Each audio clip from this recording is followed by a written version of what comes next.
अवधान गरिया से अरे अवधान गरिया से अरे काइला पायनवा पाली वनवा चलना कि पाली वनवा चलना हो जाए लाठी मन पीराना वारे पाली वनवा चलना।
अच्छा बाबूजी, आप लोगन के बीच में एक ठे बिरहा हम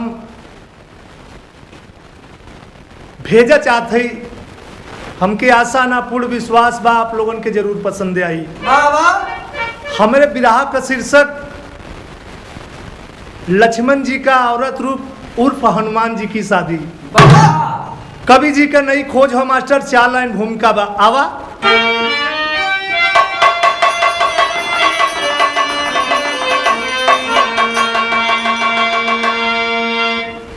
दास्ता एक दिन की सुनो दोस्तों,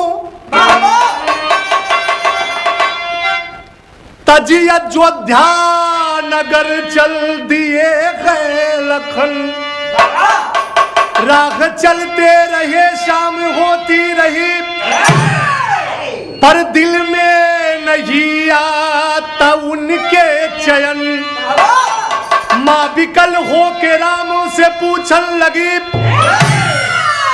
अरे शांत होकर खड़े है भरत शत्रुघ्न। पास सीता खड़ी रो रही उर्मिला, आज वीरान सा लग रहा है चमन।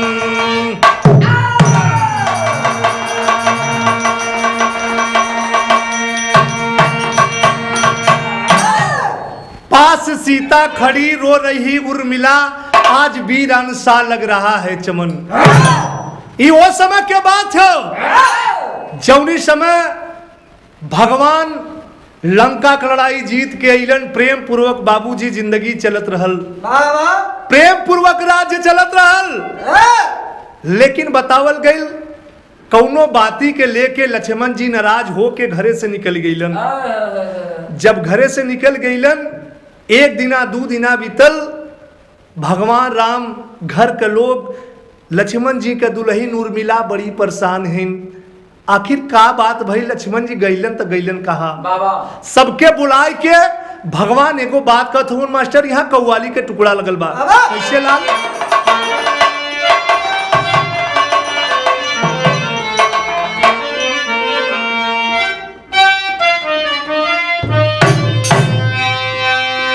ये देखा कौनो आशिक मासूका के बात हो, प्यार में दिल टूट गल हो। कैसे लाल?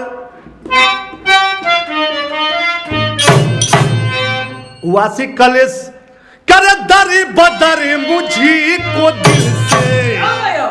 का कलेश कि दरी बदरी मुझी को दिल से, अरे दगा दे गई दरी बदरी मुझी को दिल से, अरे दगा दे गई दरी बदरी मुझी को दिल से, अरे दगा दे गई दरी बदरी मुझी को दिल से।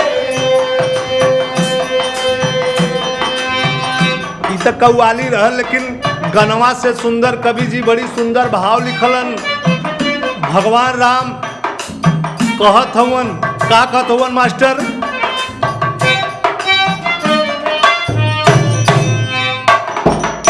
ये कलन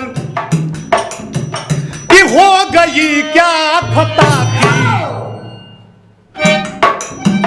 कि हो गई क्या खता, रूठ करके चल दिए, हो गई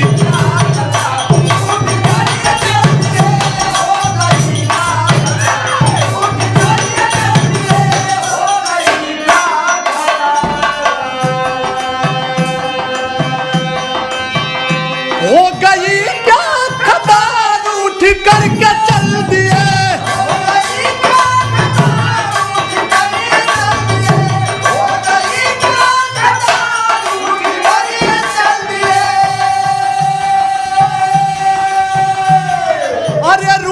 करी के चल दिए,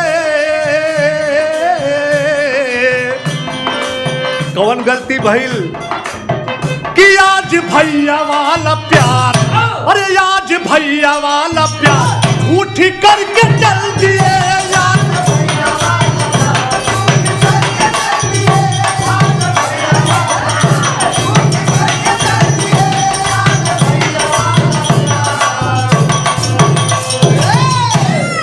भगवान राम कहत हवन कि हमसे कवन गलती हो गल कि लक्ष्मण जी नाराज होके चल गईलन।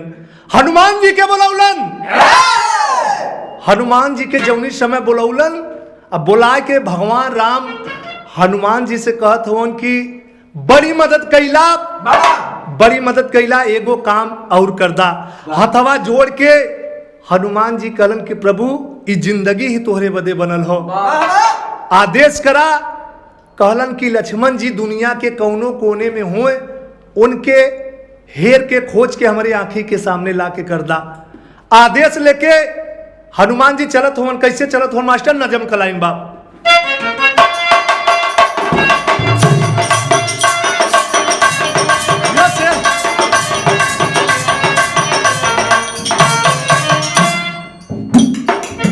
कहे भगवान हनुमान सहारा तो हई, कहे भगवान हनुमान सहारा तो हई, परी मझधार में नैया के उबारा तो हई।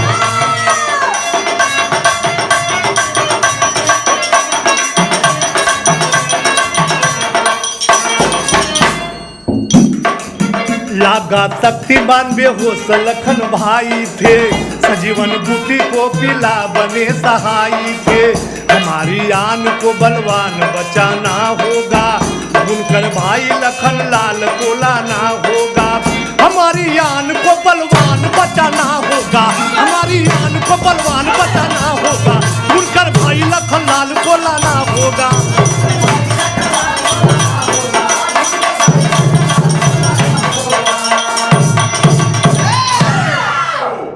कहलन की बड़ी मदद कैला, एगो काम और करदा, कहीं भी होए हमरे लक्ष्मण जी के ला के हमारे आंख के सामने करदा।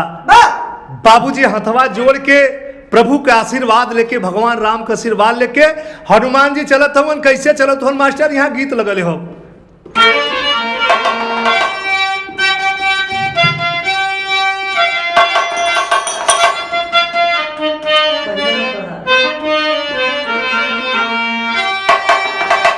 गीत वो है भाई स्वर्गीय रामदेव गुरु जी अपने जवानी के आलम में गावत रहे।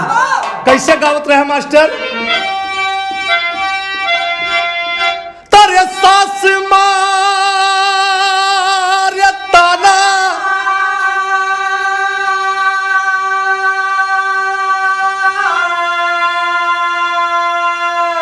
तारे सास मार ताना, हई ना नदिया मारे तनावा, तनावा हई हो मारना कि तनावा, हई हो मारना कि हमारे आगे कभी बिहनी रे तनावा, हई हो मारना।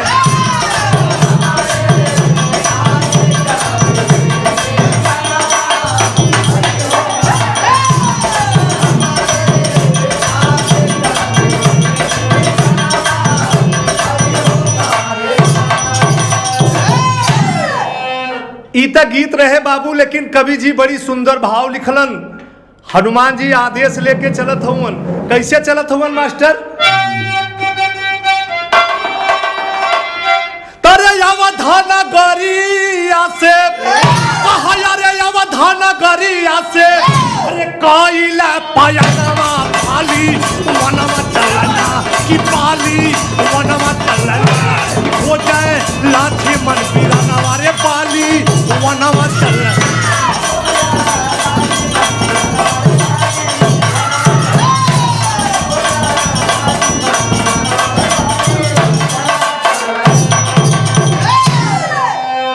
इत उत जात कपि करत गलनिया, आए ना नजर कही लखन बिसनिया। अरे रहिया चलत करे, अरे रहिया चलत करे, अरे मान में गुनवा पाली वनवा चलना कि पाली वनवा चलना हो जाए लाठी मन पीराना रे पाली वनवा।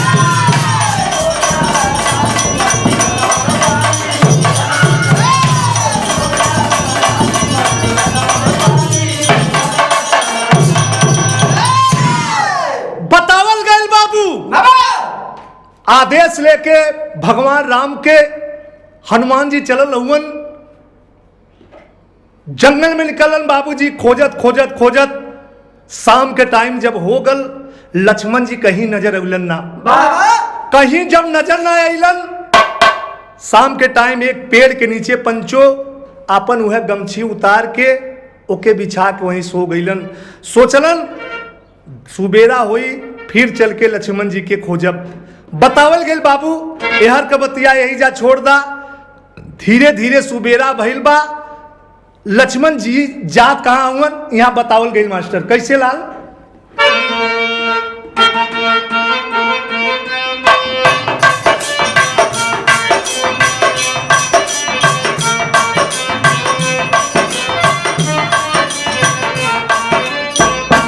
लक्ष्मण जी जात हुवन। कहाँ जात हुवन?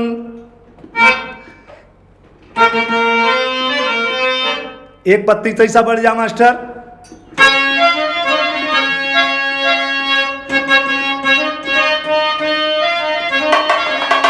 कि रहिया चलाता रहे लाखन बीतानिया हो, लाखन बीतानिया हो, वही सरोवर के सुध बुद्धि भूली गईला। गोतवा लगावे भैया, गोतवा लगावे हो, बन के मरादा वैसे। ये बाबूजी बतावल गईल। लक्ष्मण जी हर जंगले में आवत हवन। दोपहरिया का टाइम रहल।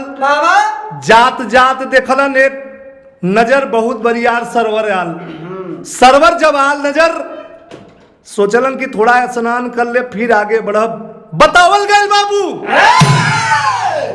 कहानी पे गौर करिहा। बिरहा का मतलब जब कहानी समझ में आई तब बिरहा समझ में आई। बतावल गए लक्ष्मण जी जात हवन, कपड़ा लत्ता निकाल के वही सरवन में जब जात हवन नहाए बदे। तो हम बताइला बाबू, बिरहा सुनने वाले भैया बाबू लोग, वो सरवर के खासियत रहल उम्मन आदमी नहा तो मेहरारू हो जाए और मेहरारू नहा तो आदमी हो जाए। लेकिन ये बतिया जी के लक्ष्मण जी के मालूम ना रहल। ओन कपड़ा लत्ता निकाल के जौनी समय उस सरवर में डुबकी लगा के बाबूजी बाहर अलन। हथवा लगा के मले लगलन, अखिया मुदल।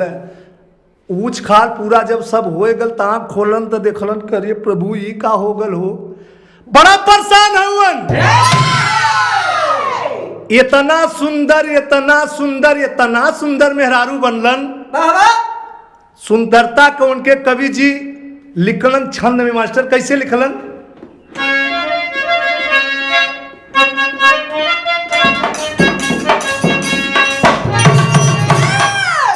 कितना सुंदर मेहरारू भैलन कि कसी करधनी कमर खास पैजनी पैर। सुने वाले भैया बिरहा ककहरा से छंद लिखलन कवि जी कि कसी करधनी कमर खास पैजनी पैर। गेसु पीर पर पगर घनदार चक्षु काले कजरार छतिया पे दुई अनार जड़ी रेशम किनार झिनदार टीका टिकुली सटल ठाठया जब डग मारे है कल ढाकी प्यारे तीन तार का दया न तीन का दया धर तीन तार का दया न तीन का दया धर दोनों झुमका मगन धारीदार जरा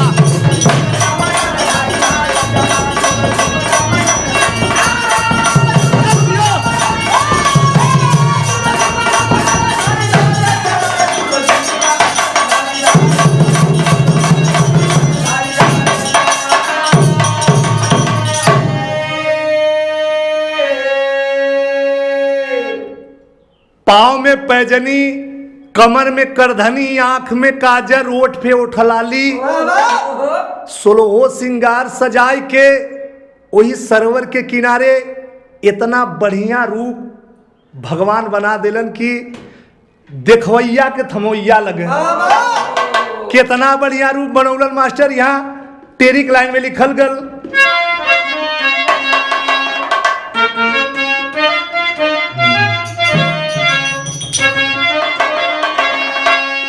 तारे मोरे राम तारे बदनिया पर गुलाबी चराब कहा यारे बदनिया पर गुलाबी हो अरे बदनिया पर गुलाबी चराब गोता लगा लखन भे चंदा से चादनिया चादनिया चादनिया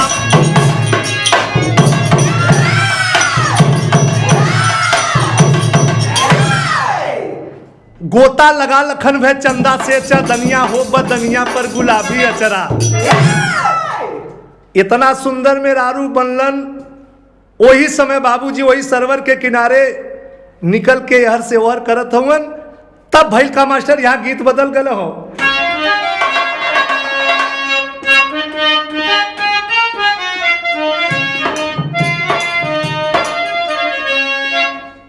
कौनो दुल्हन के बात रहल सुहाग रात के दिन दुल्हा जब पहुंचल बा तो उसमें भइल का मास्टर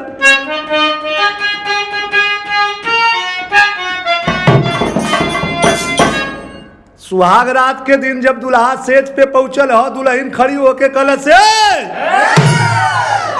खबरदार ऐसे ना होई दुल्हा कलश तब भैया तब कैसे होई तब दुल्हनिया बतावत हो का बतावत हो मास्टर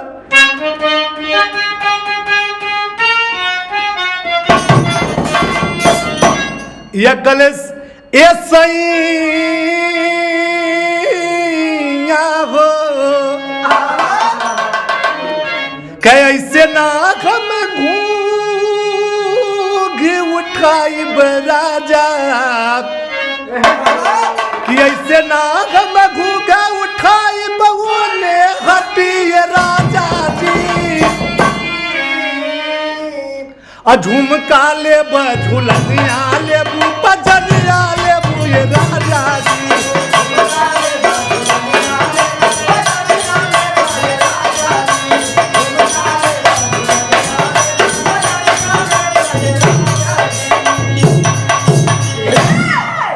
लेकिन ये बाबूजी गाना के अंदर बड़ी सुंदर भाव कवि जी लिखलन का लिखलन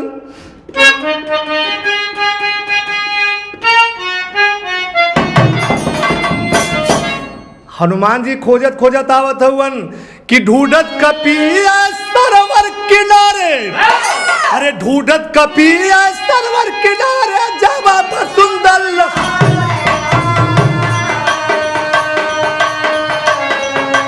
पानी में पानी के बुल्ला सुहावन दूजे पवन के पहारावा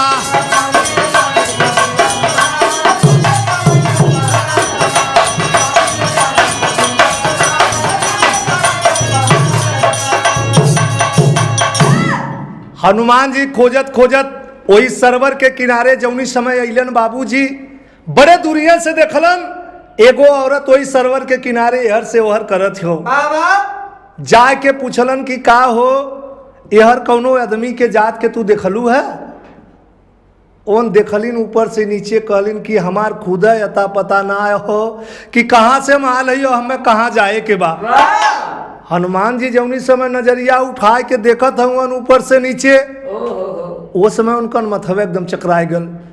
मनवा में सोचत हवन, हे प्रभु बड़ी जिंदगी बीत गल लेकिन इतनी सुंदर मेहरारू अपने जीवन में ना देखली। कैसे देखत हवन मास्टर, गीत बदल गए हो।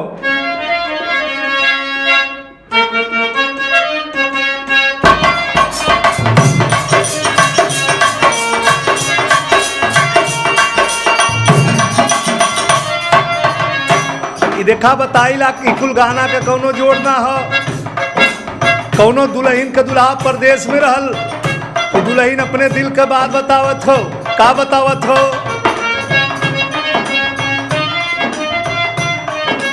ये बतौलिस, पिया परदेश गइल तार लागल चोटिया में।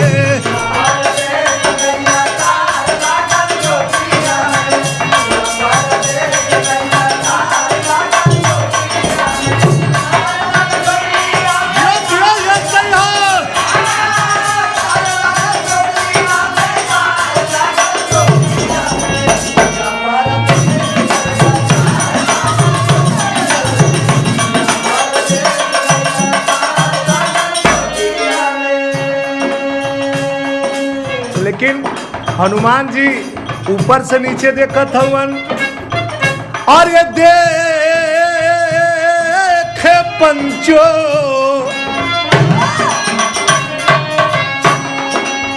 देखे नजरिया घुमाई कमाल कभी।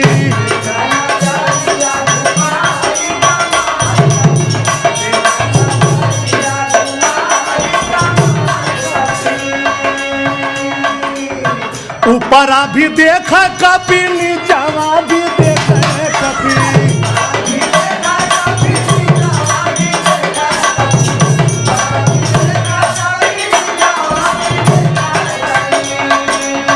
गैला भुलाई नहीं कर कुछ ख्याल कभी, गैला भुलाई नहीं कर कुछ ख्याल कभी। देखे नजरिया घुमाई कमाल कभी।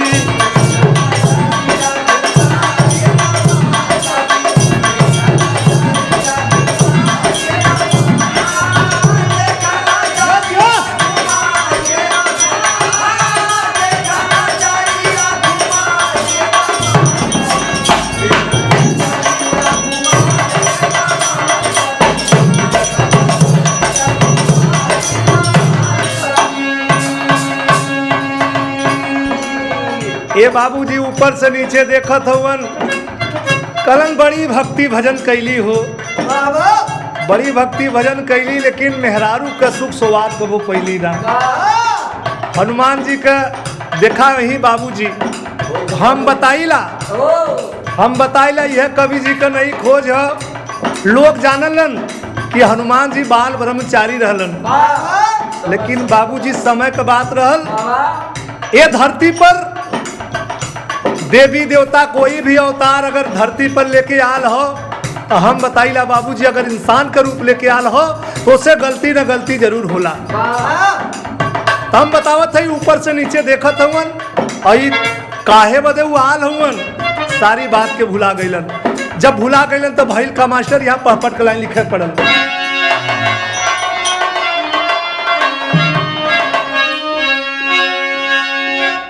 फिदा कली पे अलीगढ़ में राई सरवर तीरे हो।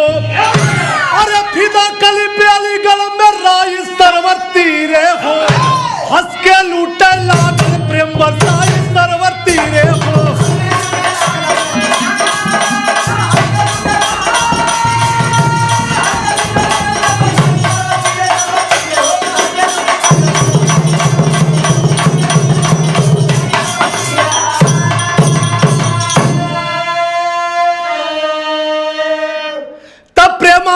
अंधा हो गईल कपिराई हो। राम के बचनिया के गईल भुलाई हो। अरे सूखल सरता जल से गयल भराई सरवर तीरे हो। हंस के लूटे लागल प्रेम बरसाई सरवर तीरे हो।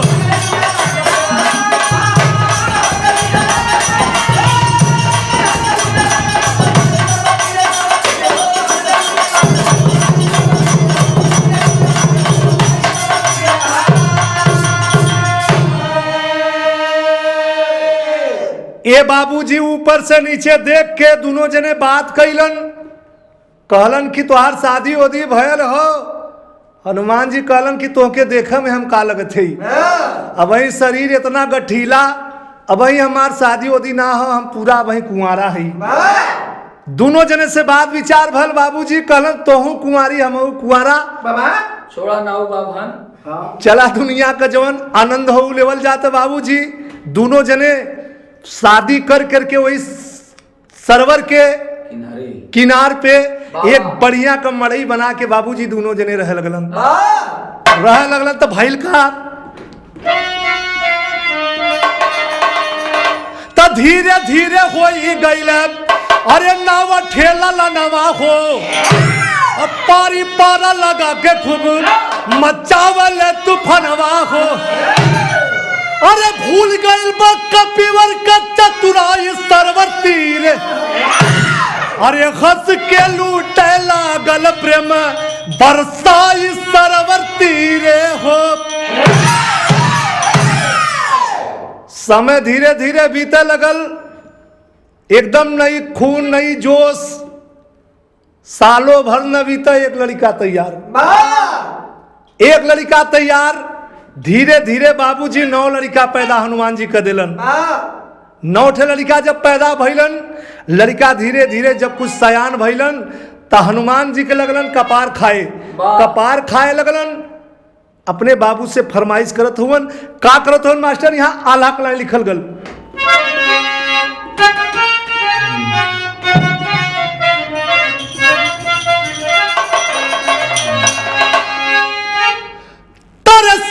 के चाकवा में अरे लखन फांसी गईल, अरे वही चकवा में फांसी गईल हनुमान।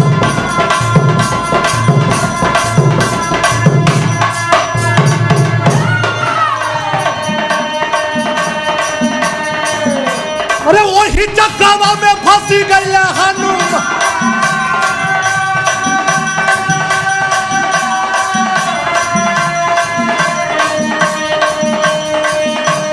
नावा ठेला नवा मचावल तूफाना,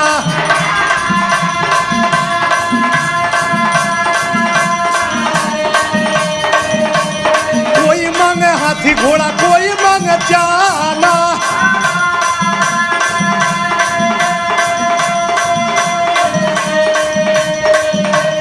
देखी के हलतिया का पीठो का ले कपरावा,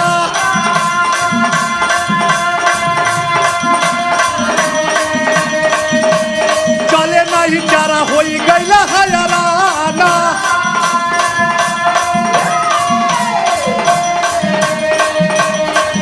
अरे एक दिन ललनवा हो ठननवा, माता के निकाला घर से, पिता धरा ध्यान बोला,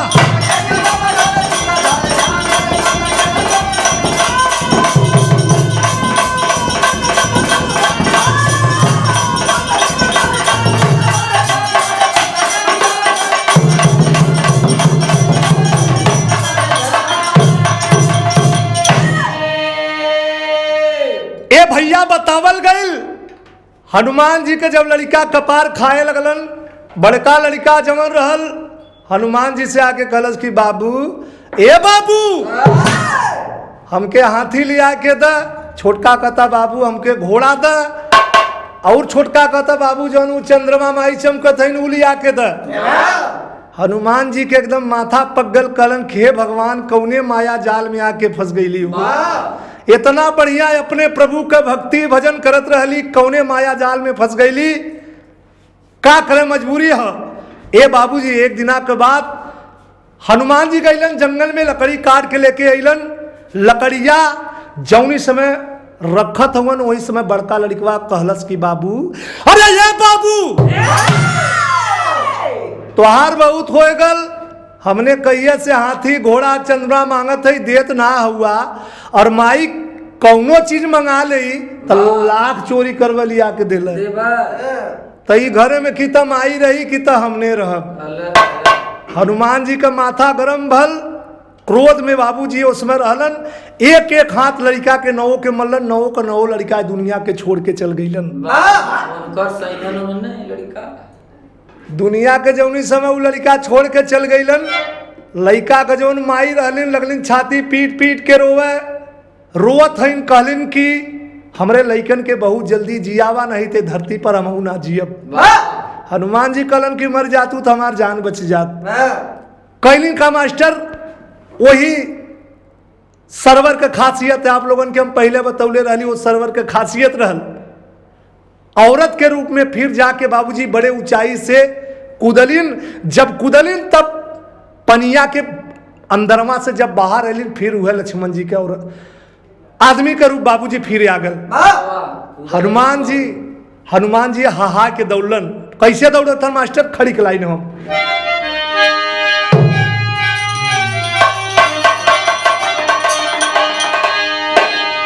तरह निकले,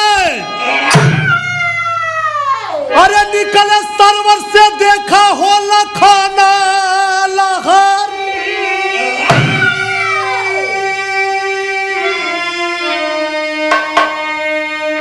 हनुमत करते जय जय करिया बगाना लहरी।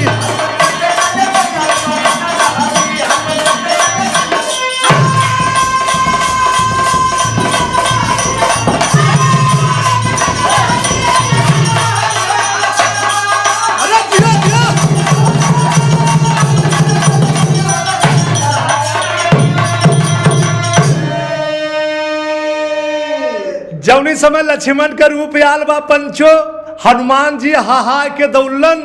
दौड़ले के बाद कहलन करे प्रभु इतना दिन कहाँ रहला हो? का कहत हवन मास्टर?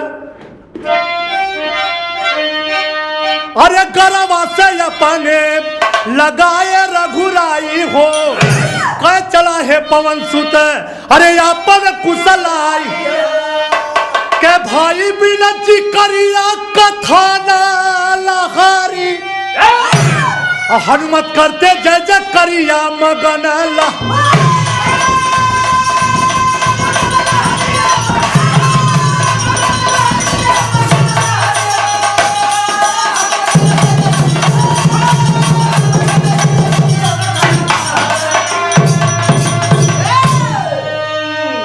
ए भैया बतावल गईल। हनुमान जी गले से गले मिल के दोनों जने रोवत हवन। कलन करे प्रभु इतना दिन कहाँ रहला हो? लक्ष्मण जी कहलन तो ओके ना पता हो अब कहाँ रहली इतना दिन। ए बाबूजी कहलन कि भगवान राम तोहार दुल्हन उर्मिला सब कोई बड़ा परेशान हो, बहुत जल्दी चला। लक्ष्मण जी के लिए आके बाबूजी अलन भगवान राम के पास। भगवान राम कहलन कि भैया कवन गलती हो गल कि नाराज होके तू घरे से चल गईला? बतावल गईल, लेकिन यार के बतिया जा छोड़ दा प्रेम पूर्वक। फिर से भगवान राम लक्ष्मण सब कोई रह लगल, लेकिन वो जो नौठ लड़कवा रहलन ऊ का भइलन मास्टर? 8 ते अष्टवसु 9 भीषम अवतारी, वेद बतावे उहे बताई जेके जाने दुनिया सार।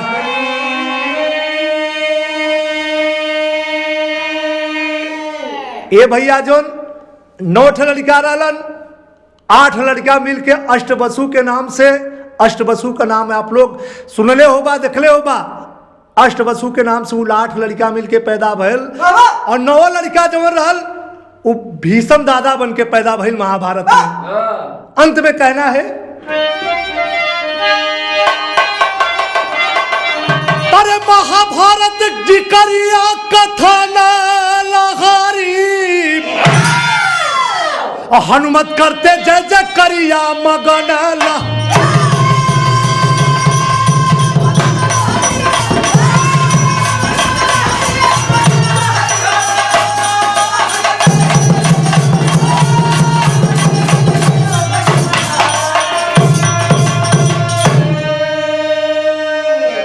गुरु बिहारी गुरुपत्तु गुरु रामधार गुरुकारी, स्वर्ग पति राम गुरु शिव सागर सींचले फुलवारी। अरे बदनिया पर गुलाबी अचराब, कहा यार बदनिया पर गुलाबी अचराब, बच्चा लाल मान का